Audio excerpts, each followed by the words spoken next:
You were pretty good. Hi there, Presley here. I finally did it. I met David Hayter. It was at the London MCM Comic Con 2021. He is an absolute class act and he has a tremendous amount of appreciation for all of his fans. I had the opportunity to ask him about any future Metal Gear Solid projects, to which he responded with uncertainty, but he did say that he would be interested in reprising his role as Solid Snake or Big Boss. Then he looked me dead in the eyes and said, "You're pretty good." Meeting the legendary Solid Snake inspired me to make this video on how to improve Shadow Moses for a Metal Gear Solid remake. Let's have a look at how we could do just that. But before we get started, I would just like to say, to support this channel, please like, share, subscribe, but most importantly, enjoy. So without further ado, let's get straight into it. The first way to improve Shadow Moses for a Metal Gear Solid remake would be to make it open world. Metal Gear Solid was pretty much open world anyway, in the sense that you could revisit areas you had already been late in the game.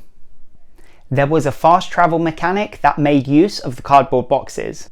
If you get into the back of certain trucks and hide in a cardboard box, you'll be transported to different areas of the map. This can be kept. Most areas of the open world Shadow Moses would be locked at the beginning of the game. The player would need key items or weapons to unlock these areas. Obviously, this being Metal Gear Solid, the card keys would be those key items. Weapons that could unlock new areas could include the remote control missile. More areas of the map could be locked behind electric floors. Once you destroy the generator, these new areas will become accessible.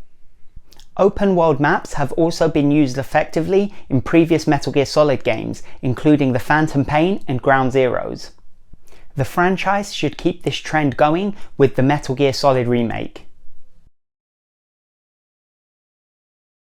Another way to improve Shadow Moses for a Metal Gear Solid remake would be to make the areas much larger. Most areas in Metal Gear Solid 1 were quite small compared to newer games. This could have been due to hardware limitations. Also, early 3D PS1 games and level designs were quite primitive.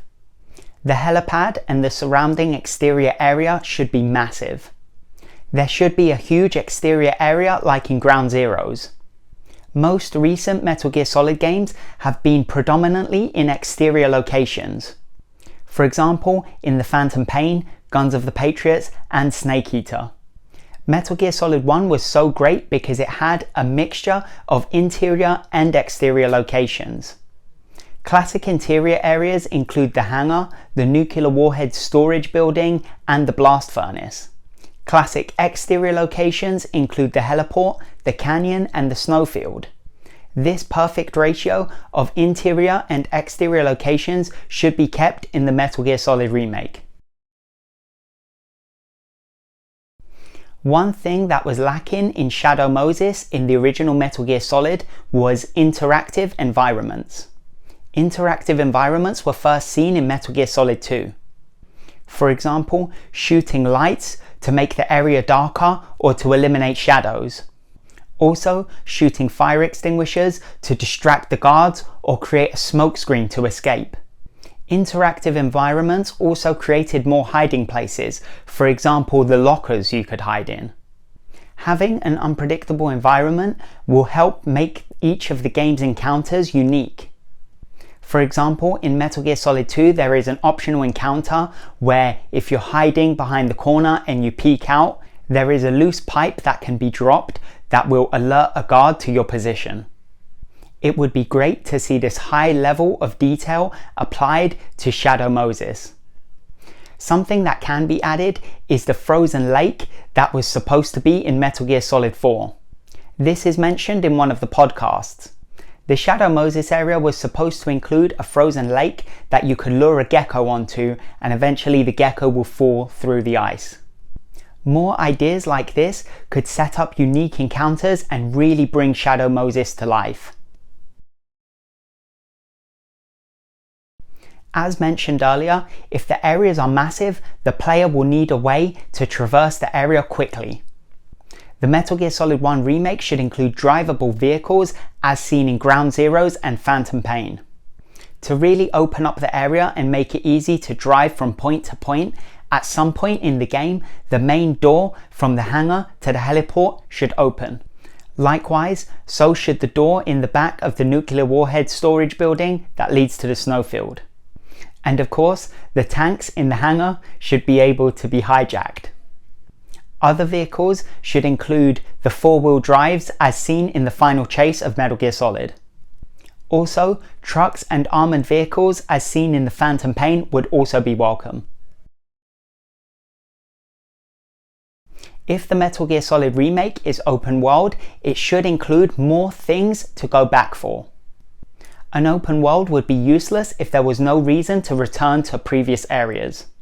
The game should reward the player for exploring these areas with optional weapons and equipment.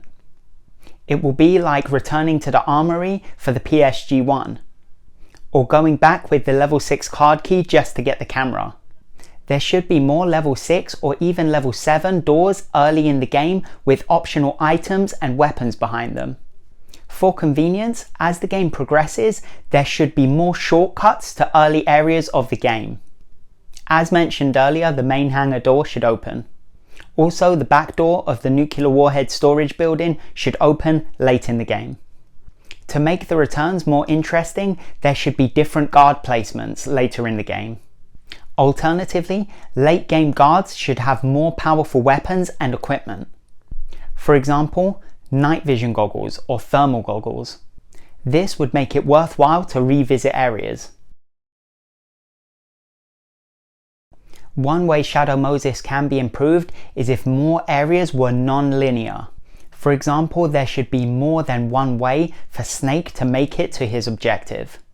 These alternative routes should have a risk and reward system. For example, in the original game, you can enter the hangar from the heliport from 2 different locations. Of the alternative routes, one area can have more guards, whereas the other way could have surveillance cameras and traps. One path might be easier, but the difficult path might have a unique item to collect. As I mentioned traps earlier, one way to improve Shadow Moses would be to remove the trap doors in the B2 armory. They are just completely illogical. Where do these trapdoors lead? It just doesn't make any sense.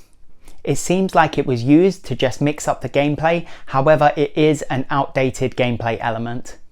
Also, the general floor plan of the B2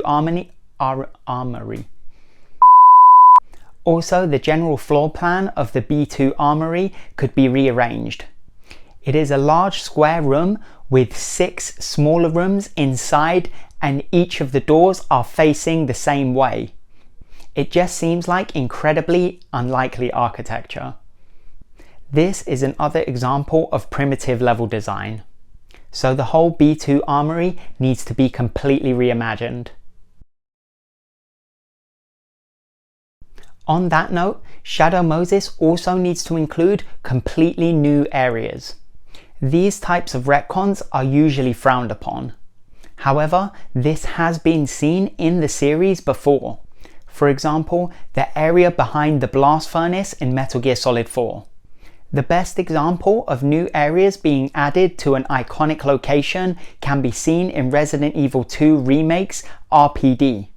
Areas in Shadow Moses that can be expanded and fleshed out include the B1 prison and medical facility.